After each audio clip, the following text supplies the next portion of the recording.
Manx Radio Sports, brought to you by The Print Shed. Visit theprintshediom.com today to set up your personalised web shop for your sports club or business.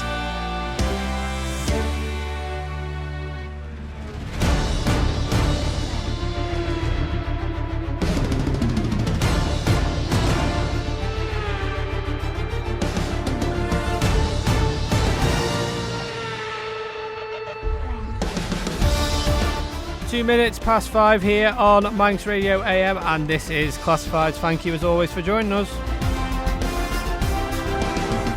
Coming up in the next hour, we'll be looking at everything that's happened in football, rugby and hockey, and as well as that we'll be getting team news from FC Isle of Man.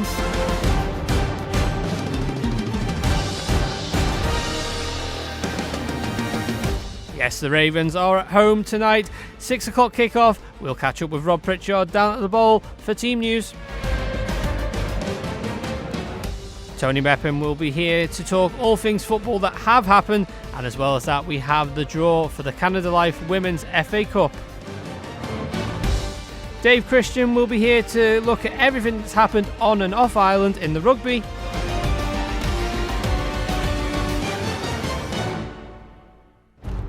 And we will look at all the hockey fixtures as well, and we will look at Peel's disability team as well. We will have a piece there coming up for you in the next hour here on Classifieds. But as always, let's start with the classified results.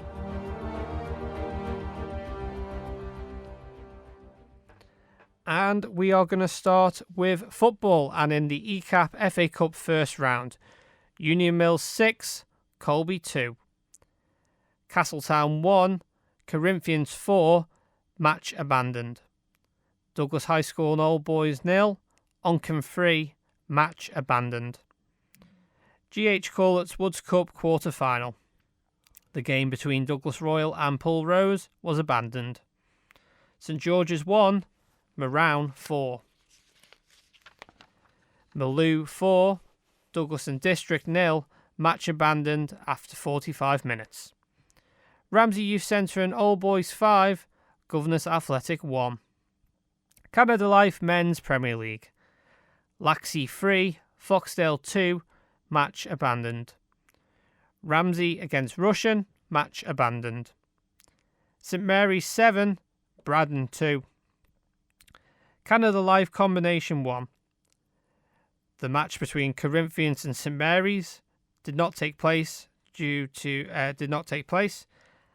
as did Braddon against Onchan. That did also not take place. Foxdale against Laxey, match postponed. Peel 5, Douglas High School and Old Boys 0. Russian United against Ramsey, match postponed. Arden and Drugan Combination 2. All games in this league postponed.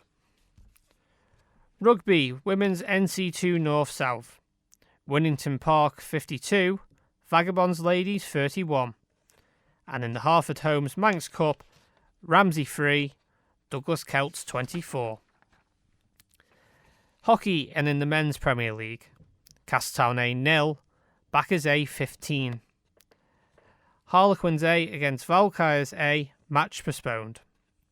Vikings A against Vikings B, a late result. Ladies Premier League. Backers A 1, Castletown A 3. Valkyries A 6, Harlequins A 1.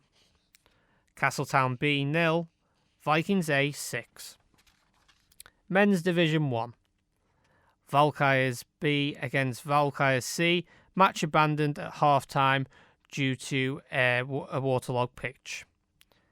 Castletown B against Ramsey A, match abandoned after 15 minutes due to flooded pitch. Harlequins against Backers B is a late result. Ladies Division 1. Castletown C 0, Valkyries B 6. Ramsey A 8, Backers C 0. Vikings B 2, Backers B 4. Men's Division 2. Vikings C 4, Harlequins C 0.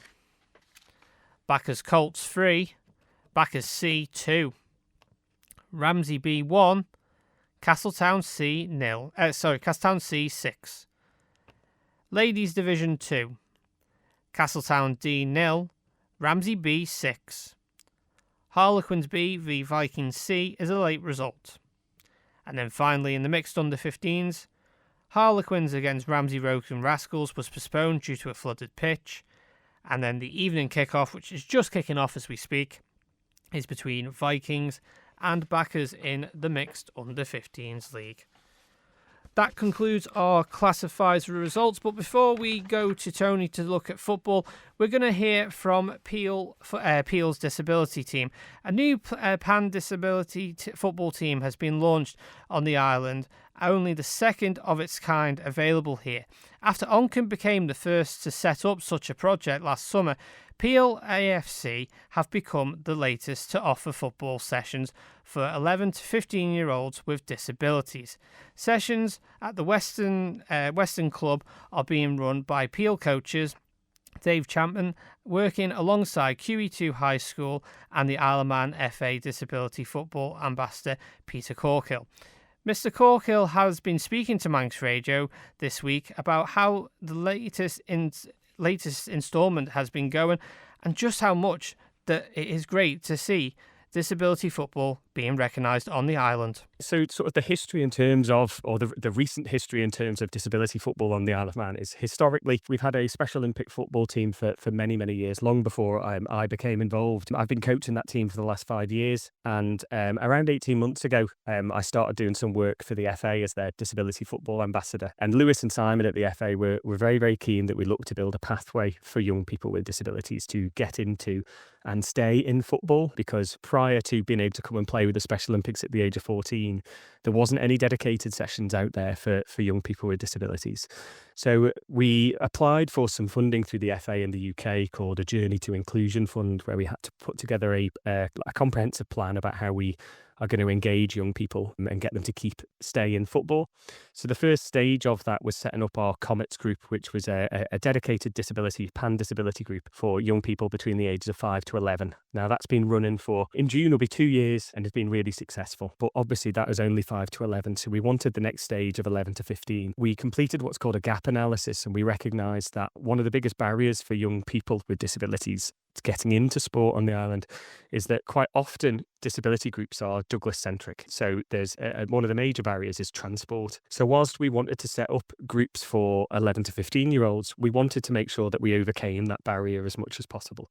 So our vision was to create regional or to encourage and help facilitate the creation of regional disability clubs. And we wanted to do that by engaging the local football clubs on the Isle of Man. The first step in that was, as you'll have seen, Onchan Football Club set up their first pan-disability sessions in around June or July of last year. And I must say the enthusiasm and dedication from Onchan was uplifting. They bought into the project immediately. They saw the value in it. We then wanted to target one in the West, and through conversations with Cliffy Dunn at Peel and latterly the coach, which they've recruited in Dave Chapman, we saw a similar, if not equal, level of excitement from them and a belief in making these sessions work. So the session started in the new year. We've also been in conversations with QE2 as well.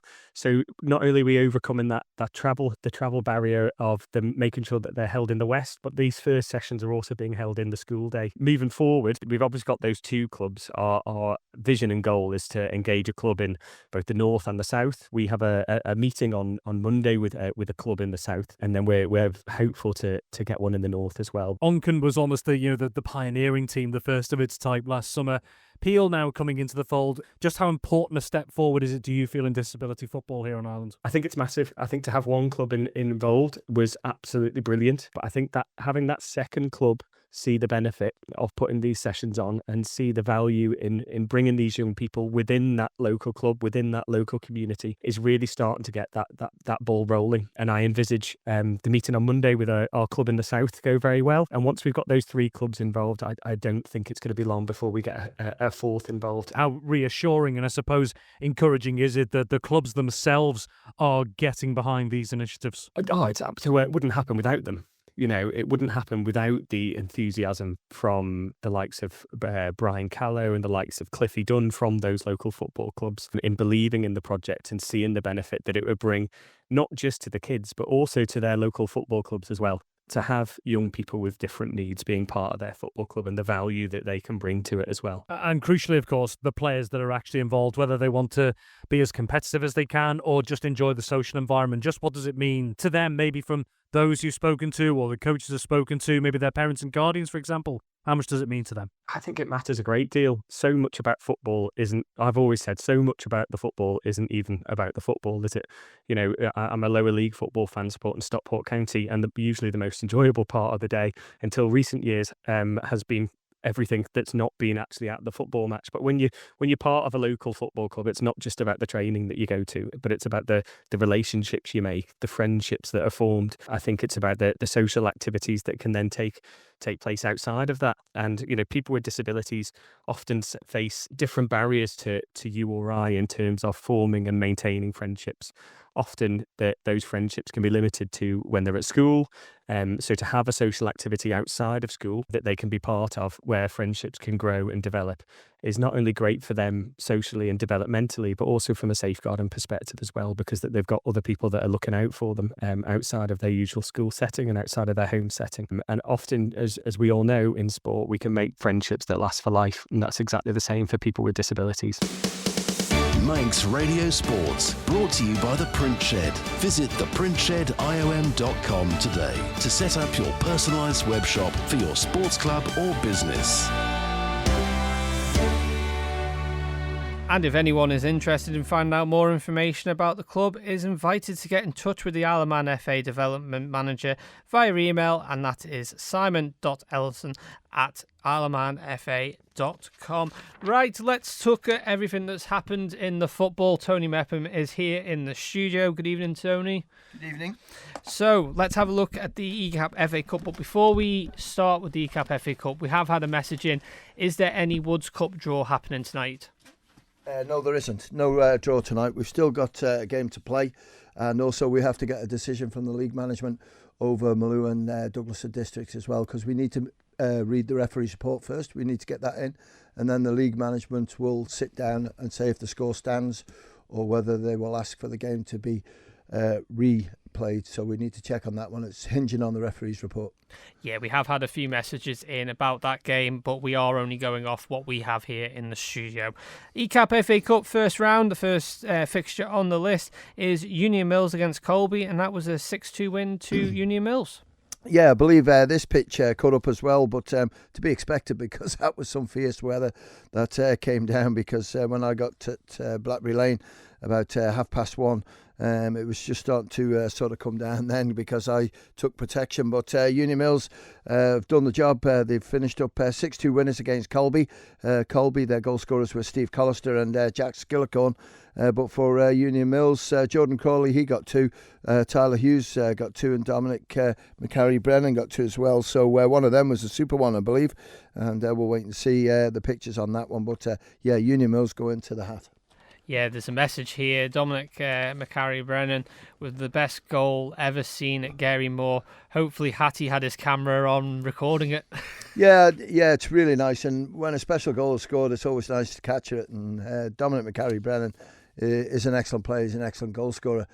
So we'll wait and see that one with anticipation. But yeah, knowing him, it probably is a good one. The next game is Castletown 1, Corinthians 4. However, this game did get abandoned.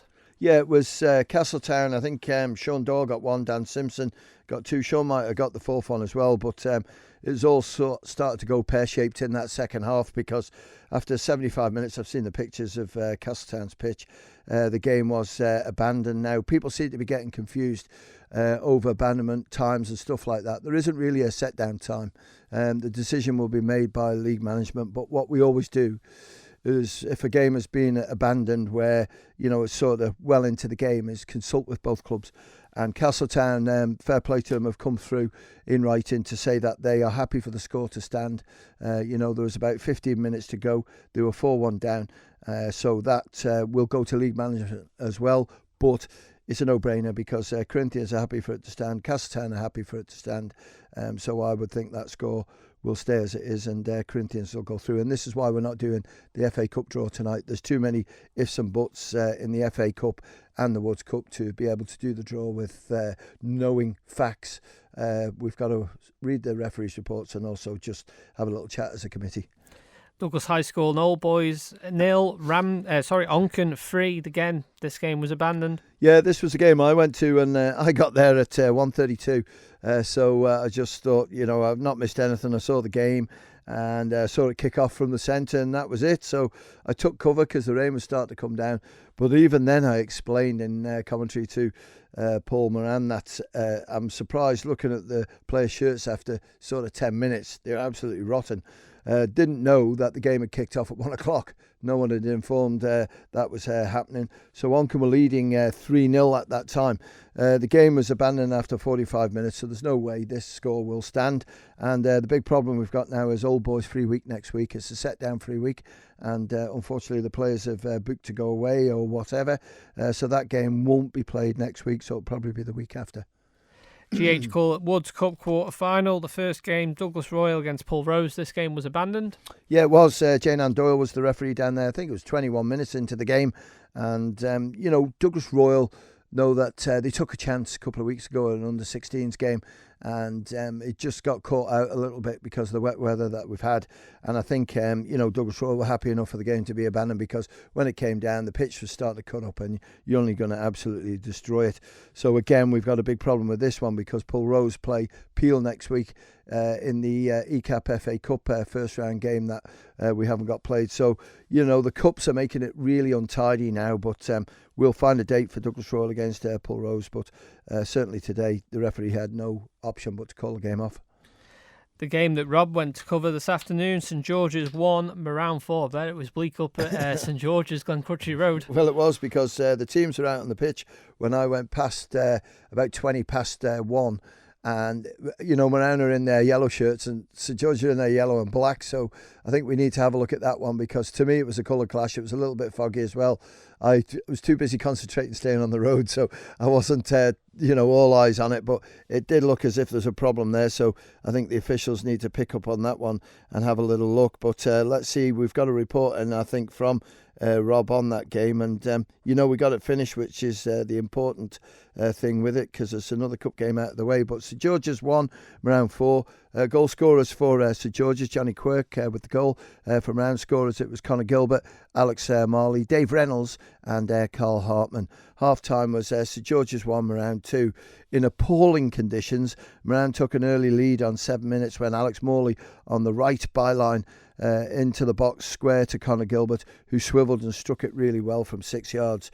Moran dominated the first half but conceded an equaliser against a run of play on 32 minutes when a long throw from the right from St George's took a couple of flick-ons before falling to Johnny Quirk, who rifled a low effort past Harry Horbury for 1-1.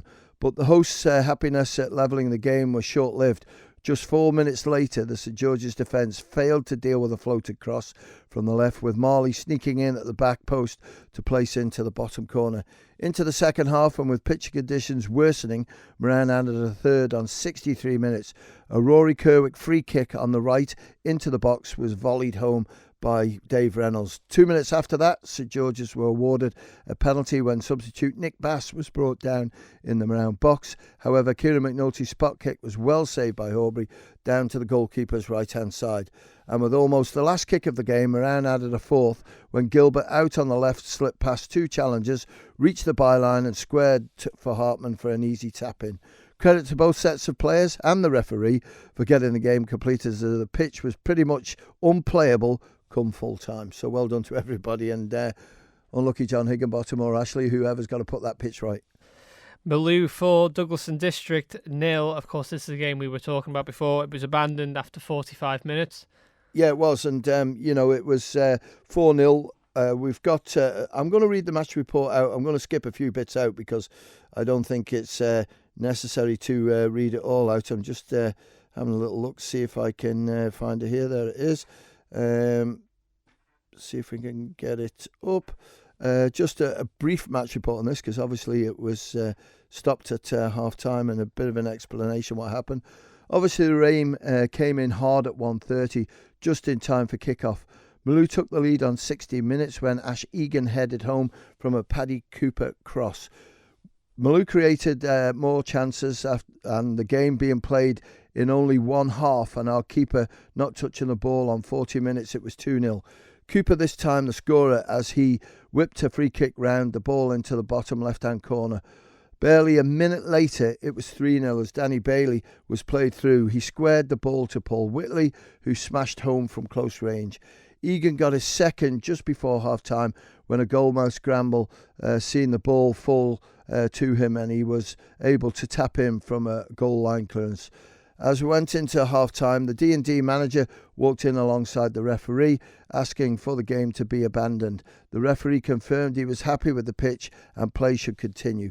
D&D defender was sin-binned as he walked in for half-time, just passing comments to the referee. But D&D decided, on safety reasons, not to come out into the field of play in the second half.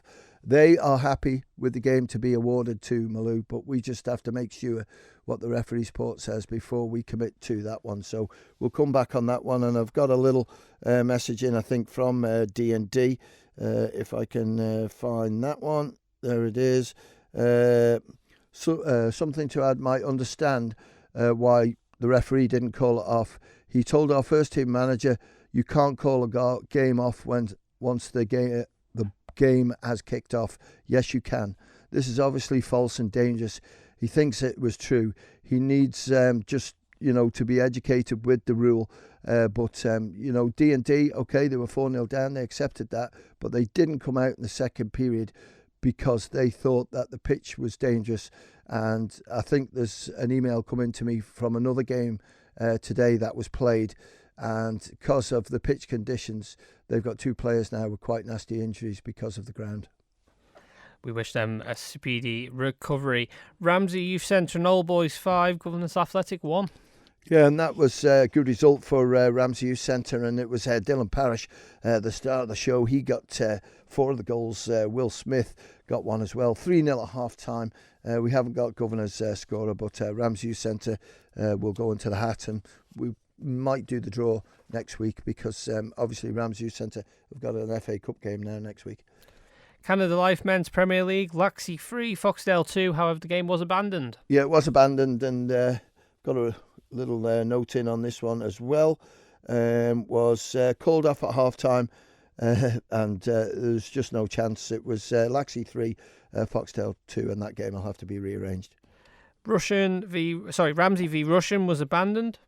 Yes, it was. It was 2-0 to Russian when the game was abandoned. Again, we'll see if we can get a message up on this one. It's quite interesting, this. 20 minutes, 1-0 up, Russian own goal. Don't think this game will finish. So there's an indication to you that the pitch was cutting up. I think Combi game was off last minute. That's 1-0 to Russian. Then it was 2-0 to Russian. Lockie Denham got that one on 33 minutes. And then I got a message. Referee has abandoned the game at half-time. I'll cut that bit out because I don't think it's necessary. But after 20 minutes, it looked a bit iffy. Both teams wanted to carry on, but once Ramsey went 2-0 down, they wanted game off. To be fair, pitch was awful then. I walked. Doesn't make sense. You've answered the question in the second bit there that the pitch was awful, but you're saying that both teams want the game off. There you go. Different views. Wait and see. St Mary's 7, Braddon 2.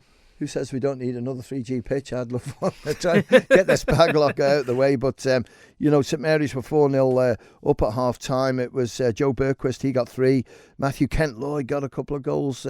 Tom Callow with a rare one, and Mark Wolfenden got 1 as well. For Braddon, Liam Sale, I think that's his second since he signed for Braddon, and Joe Tier got the other. And whoever the referee was, I don't know. I didn't have the up-to-date appointments.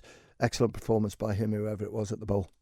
Canada Life Combination 1, Corinthians v St Mary's, Braddon v Onchan didn't play, Foxdale against Laxey was postponed, Russian v Ramsey was postponed. The only game that took place in this league was in Peel, and that was Peel 5, Douglas High School and All Boys 0. An important game as well, this, because I think Peel are going to have a massive say where this title is going to go in the Canada Life Combination 1. And Toby Little, he got a couple of goals today. Thomas Brown, nice to see him back from injury. He got a couple. Ryan Tate, he got one, sorry. Ryan Tate got one. And George Taylor with an absolute cracking finish. So make sure your dad buys you a Chinese tonight. But good result for Peel, and they climb up the table. And then in Arden and Druggan Combination 2, all the fixtures in this league were postponed. Tony, we're just going to head on down to the bowl. But for now, Tony, just stay where you are, because we have got a cup draw coming up very shortly. But we're going to speak to Rob Pritchard. Rob, very good evening. Team News is in for FC Isle of Man's game tonight. Indeed it is, yes. Welcome for the first time this evening to the Bowl Stadium in Douglas ahead of this NWCFL Premier Division encounter between FC Isle of Man, looking to go 3 unbeaten, up against the current league leaders, Wythenshawe FC. So, turning to team news, we'll start with FC Isle of Man. They make 5 changes from the side that got that narrow victory at home against Exton Villa a fortnight ago. Dropping out this time around are Josh Kane, Sean Kelly, Cameron Dudley, Jamie Cadwallader and Leo Tregurtha. Coming in are the likes of Sam Gelling, João Marquez and Lucas Watterson, along with the return for long-time absentees, if you like, Adam Adebayi and Luke Booth. All of those 5 introductions into the squad will start from the bench. FC Isle of Man's starting 11 is as follows. In goal is Adam Killier, and then it's Callum Sherry, Harry Best, Carl Clark, Captain Alex Maitland, Carl Watson, Steve Whitley, Danny Gerrard, Jacob Crook, Dean Pennington and Charlie Higgins. The substitutes for FC Isle of Man are Adam Adebayi, Sam Gelling, Luke Booth, João Marquez and Lucas Watterson.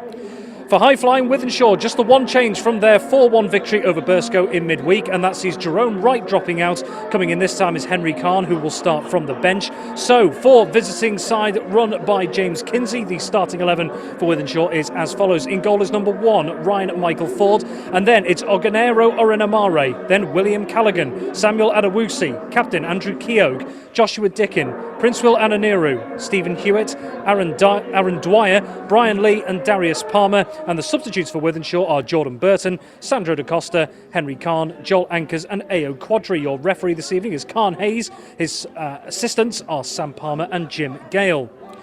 For FC Isle of Man, of course, an extra week's rest for them after their trip to Barnoldswick Town last weekend was postponed due to travel disruption caused by poor weather. That means there should be plenty of fresh legs in that FC Isle of Man squad, even in spite of all the changes they've had to make for numerous reasons. Looking to make it 3 unbeaten. In fact, they've lost only 1 of their last 4 have FC Isle of Man. And last time out here at the Bowl, a fortuitous Jacob Crook strike saw them on their way to a narrow 1-0 victory over Exton Villa. However, despite the FC Isle of Man camp no doubt being in quite a positive mood, they face a fearsome test up against this Wythenshawe FC side. As I mentioned, they are the league leaders. What's more, they're 12 points clear at the summit going into this weekend, hoping to extend that depending on results elsewhere. They are high-flying this season. They've also got 4 wins in their last 4 games. They have only lost once in the league since late October. And one name to look out for in particular is the number 9, Aaron Dwyer. 31 goals in 31 appearances this season. The likes of Brian Lee and Darius Palmer around him, not doing too badly in front of goal as well. In those 4 consecutive victories leading into tonight, they've scored 15 goals as well. They're free scoring, and not only that, at the other end, they have the joint best defensive record in the league alongside second-placed Ramsbottom United so far. In pretty much every aspect, this Wythenshawe side is the team to beat as they look to try and get back into the Northern Premier League system, having been relegated last season. But does that mean maybe a more aggressive style we can expect from Wythenshawe might open up some gaps for FC Isle of Man? You would imagine on paper at least that FC Isle of Man, if they do get any chances tonight, they are going to have to take them against a ruthless opponent. FC Isle of Man versus Wythenshawe kick-off at 6 p.m. Full live match commentary for myself and Darren Timpson to come from 5:55 p.m. right here on Manx Radio AM 1368. Rob, as always, thank you very much. We'll catch up with you very shortly. Manx Radio Sports, brought to you by The Print Shed. Visit theprintshediom.com today to set up your personalised web shop for your sports club or business. 29 minutes to 6. I'll bring Tony Mepham back in. Tony, we have a cup draw to do. We certainly do. We've got the Cannon Life Women's FA Cup. We just finished the Floodlit Cup. Then we're back into the second part of the grass, and we'll throw the FA Cup in the middle of it as well. But we have lost one game tomorrow, Ben, I believe. You've just had notification through, and that's Union Mills against Corinthians on the women's grass. That Union Mills pitch is not playable, so that game will be cancelled. So we'll get in touch with the referee and the opposing club as soon as we're finished here on air. Absolutely. So, Tony, I'll let you take the lead on this one. Off Certainly we go. will. You're going to help me out on this one because it's the Cannon Life Women's FA Cup. There's 7 teams in that bag that you've got there.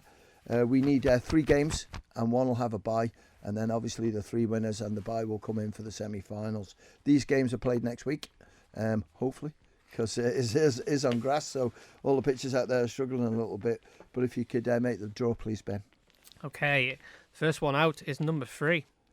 And number 3 is Malou. And they will play number 6. Number 6 is Russian. Number 4. Number 4 is Onken. And they will play number 5. Number 5 is Peel. Number 7. Number 7 is Union Mills. Against number 1. Number 1 is Corinthians. Meaning the bye is for number 2. And the bye is for Douglas Royal, who played in the Floodlit Cup final and just lost out. So, Tony, do you want to just go through that draw again for us? Yeah, can do. It's a southern derby, if you like. It's Malou against Russian. Malou will probably start off as slight favourites, but Russian have improved as the season's gone on.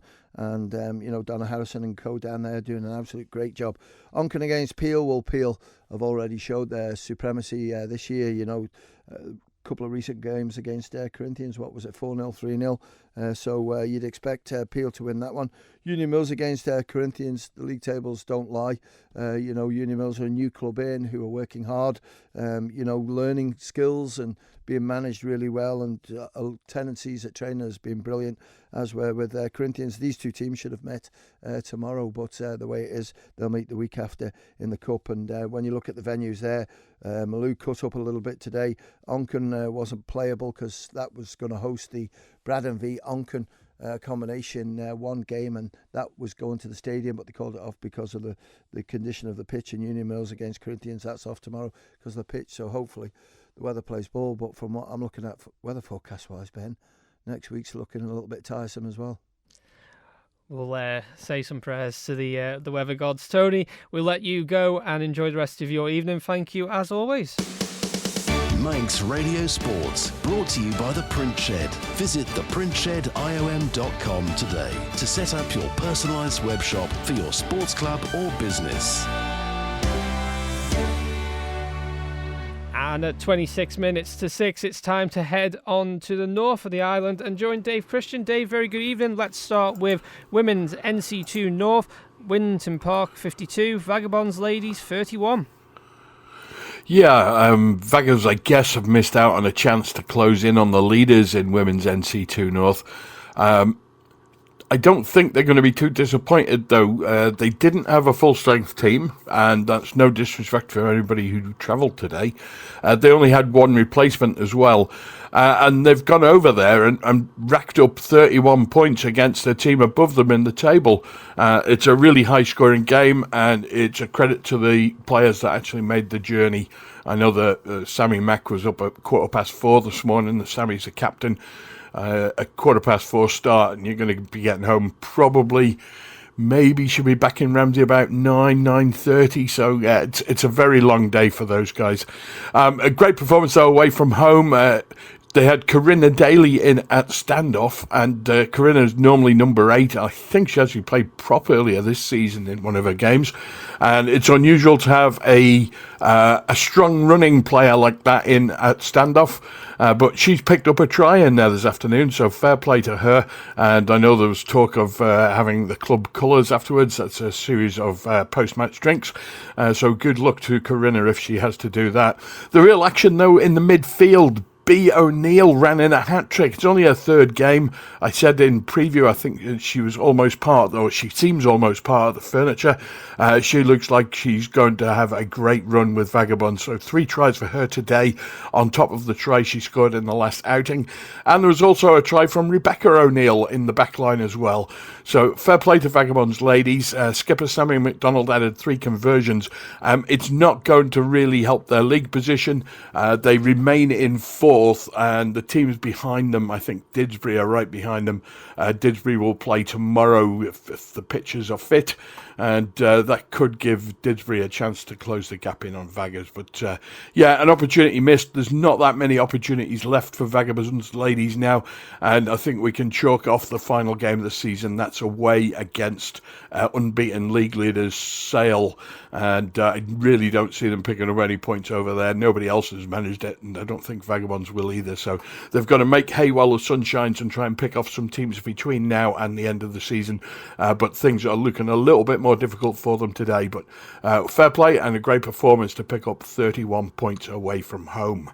At home, however, we did have the Hertford Homes Manx Cup. Douglas Celts made the journey up to Ramsey. That was the game we covered for Saturday Live at a very soggy Mirrock Park. I'm just about dried out now. And Douglas Celts did the job up there. They picked up a bonus point as well. That gives them 9 points in the championship standings. Remember, this is a 4-team competition, and the top 2 will play off for the Manx Cup final. So 24-3 win for Douglas Celts with that bonus point. That gives them 9 points with 1 game left to play. Vagabonds are out of it now. They have just 1 losing bonus point at the foot of the table and only 1 game to play. So they can't, I don't think, qualify. Mathematically, there's still an opportunity for them, but it seems unlikely. And Ramsey and Southern Nomads are sandwiched in the middle. Now, I make it that Douglas Celts need 1 point from their final game to give them guarantee them a spot in the final. And their final game is against Southern Nomads. I haven't quite got a date for that visible to me, but it is scheduled for some time in the very near future. The game this afternoon, 2 halves really. Ramsey had the wind in the first half. They took the lead on 30 minutes. 30 minutes was a long way to wait as well. We're almost having visions of a repetition of that 0-0 draw Ramsey had with Vagabonds in November. But Dan Kelly got the breakthrough for Ramsey with a penalty on the half-hour mark. Douglas hit back from the restart, and former Ramsey player Mark Oldfield finished off at the other end, and that gave Douglas a 5-3 half-time lead. In the second half, Craig Martin doubled that lead just after half-time. He raced in for a try wide on the left, and he converted that one himself. Mark Oldfield then got his second one midway through the half, and with 10 minutes to go, prop Rich Bell intercepted and administered the coup de grace, which Craig Martin converted. Bell's try gave Douglas that bonus point that's so valuable for them, and there is no real opportunity for Ramsey to get back into the game this afternoon. They had some chances early on in the first half. I think Braden Roach was almost in for a score wide on the left, but just couldn't quite get across the line. Douglas dominated the set piece. They had their ducks in a row when it came to line out, and the set scrum looked quite powerful. Wasn't quite dominant, but it looked powerful when it needed to be. So Ramsey struggled a little bit. Weather conditions didn't help either side, really. They made it more of a lottery. In the second half, though, Ramsey playing into the wind and the rain, it made life much more difficult for them. And Shea Waterworth's boot was keeping Douglas inside the Ramsey half. Every time he got the ball, he'd just fire it downfield, and Ramsey were effectively pinned back in their own 22 for quite long periods. So fair play to Douglas. They played the conditions better than Ramsey. They've picked up the win this afternoon, and onwards and upwards. The big one, though, next week, it is Ramsey versus Vagabonds versus Ramsey, I should say. It's at Bella Fletcher, and that will be for points in County Street, ADM, Lancashire and Cheshire, and it will also be the Manx Cup game, so it's effectively a double header next week at Bella Fletcher. There was some movement as well in County Street ADM this afternoon. Colne and Nelson have conceded their fixture to Oldham, and Colne and Nelson have also been deducted 15 points by the league's organising committee for their third walkover of the season. That means that Cole and Nelson are now bottom and Ramsey are off the bottom without having played a game. So that will give them a bit of encouragement ahead of next week's match in County Street ADM Minor Conference against Vagabonds. And currently Ramsey are top of that conference, but that will all change probably next week, I would think, when the other teams come into play. The other games all postponed today due to weather conditions. Dave, as always, thank you very much. We'll catch up with you next week. Manx Radio Sports, brought to you by The Print Shed. Visit theprintshed.iom.com today to set up your personalised web shop for your sports club or business. And at 19 minutes to 6, we are going to look at everything that's took place in Manx hockey. And we'll start in the Men's Premier League, where Backers A were ruthless today in their early game against Castletown A. A 15-0 win for Backers A. Andy Whiting with 2, Will Wiseman with 2, Johnny Callow with 1, Carl Moore with 1, Callum Robb with 1, Doug Quayle with 3, and Elliot Reid with 5. Harlequins A v Valkyries A unfortunately was postponed due to a waterlogged pitch at QE2. That game will be rescheduled. Another 15 goals though were scored in the Vikings derby. Vikings A getting 15 past their B team. John Cooper with 4, Archie Cayley with 4, Tom Burrows with 2, John Verrills with 2, and Josh Knight with 1. In the Ladies Premier League, though, Castletown A knew they had to go and get a win against Backers A. Backers A were the only team last season to get points off Castletown A in their quest to take the title, and Castletown A have done the job today by 3-1 over Backers A. Sophie Hudson for Backers A, and then for Castletown A it was Lucy Allen with 2 and Zoe Shimon. Valkyries A 6, Harlequins A 1. Good result there for the Westerners, keeping the push at the top of the league on between Valkyries and Castletown. Ellen Robinson with 2, Ellen Cleater with 2, Maxine Jones with 1, and Ria Marr with 1, with the consolation for Harlequins coming from Isla Kane.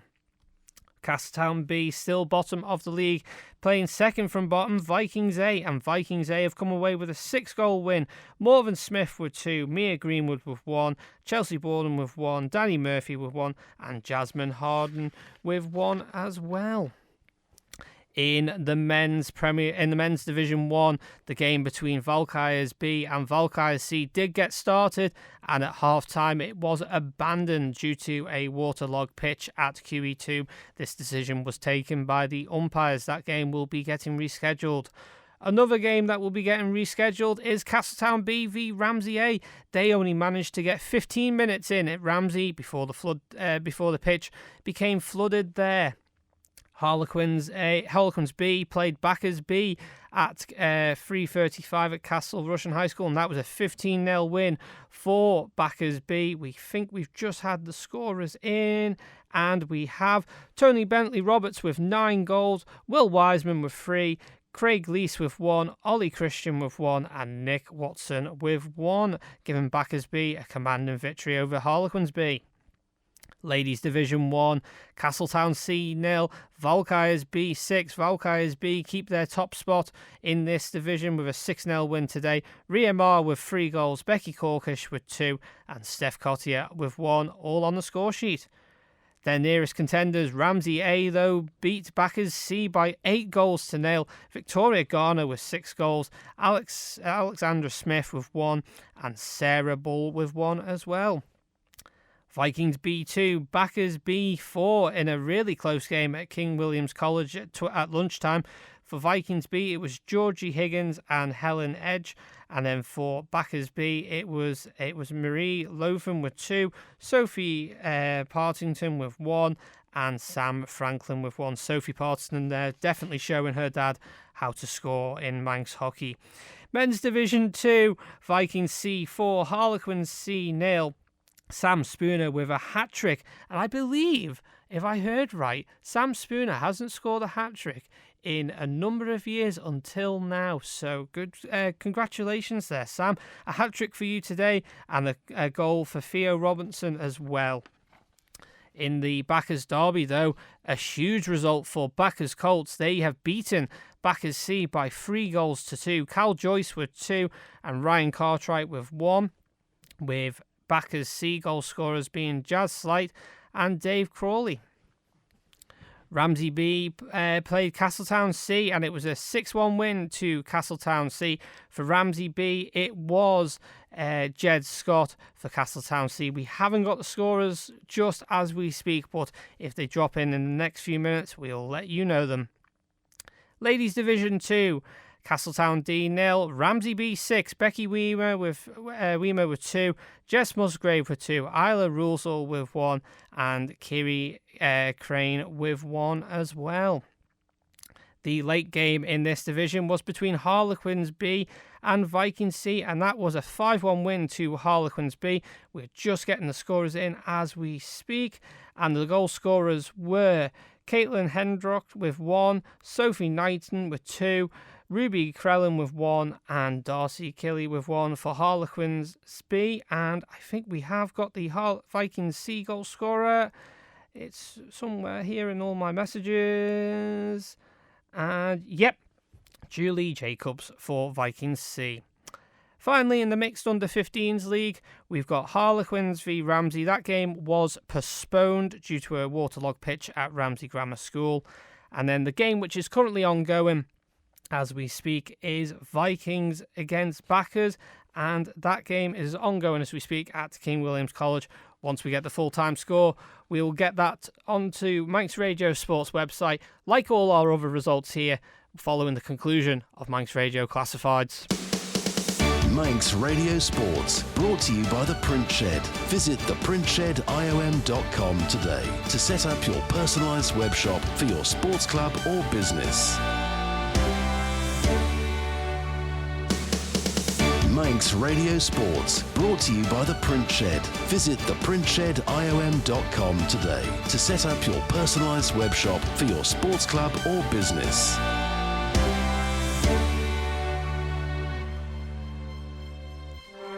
And now the jingle has finally finished playing itself for twice. We'll leave you as always with the headlines.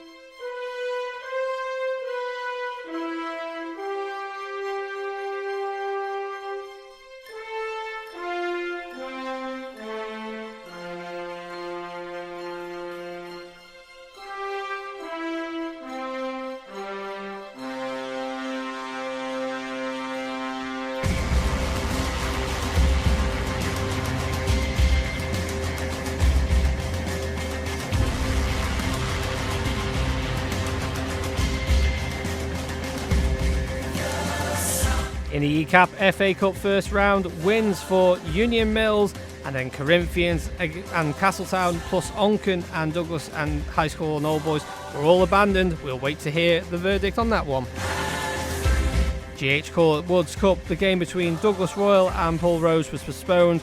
St George's 1, Marown 4, Maloo 4, Douglas and District 0, abandoned. We'll wait to see the result there. And Ramsey Youth Centre getting 5 past Governors Athletic.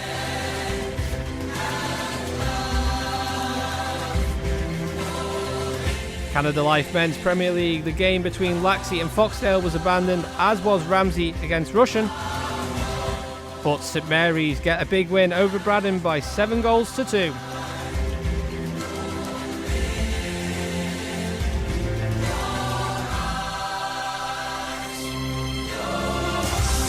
Canada Life Combination 1, the only game that took place in this division was between Peel and Douglas High School and Old Boys. That was a 5-0 win to Peel. And then in Arden and Druggan Division 2, all games postponed.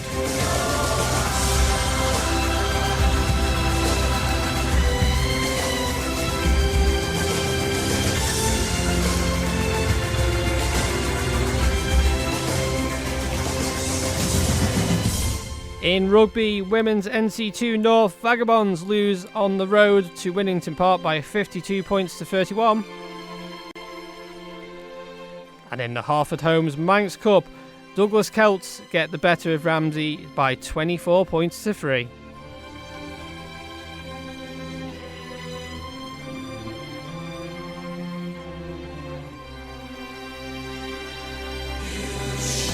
In the Men's Premier League, Backers A get 15 past Castletown A, Harlequins A v Valkyries A was postponed, and Vikings A match Backers A by 15 goals to 0 over Vikings B. Ladies Premier League wins for Castletown A, Valkyries A and Vikings A.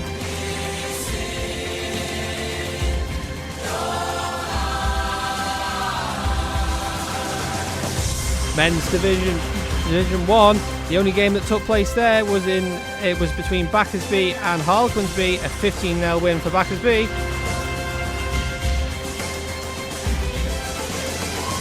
Ladies Division 1 wins for Valkyries B, Ramsey A and Backers B.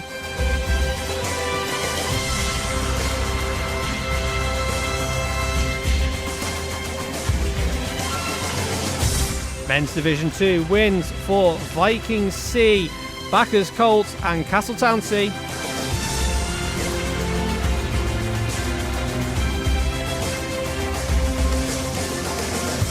Ladies Division 2 wins for Ramsey B and Harlequins B. And then finally, in the Mixed Under-15s League, Vikings B Backers still in progress and Harlequins v Ramsey postponed.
And that just about concludes things here on Full Time and Classifieds. Thank you as always for your company.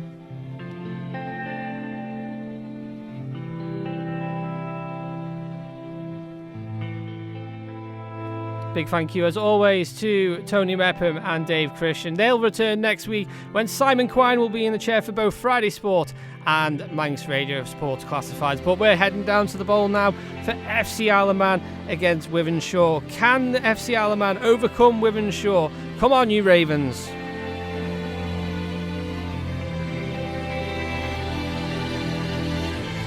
Your commentary team for FC Isle of Man against Wythenshawe is Rob Pritchard and Darren Timpson. Have a great rest of your weekend. Stay safe out there. Good evening. Manx Radio Sports, brought to you by The Print Shed. Visit theprintshediom.com today to set up your personalised web shop for your sports club or business.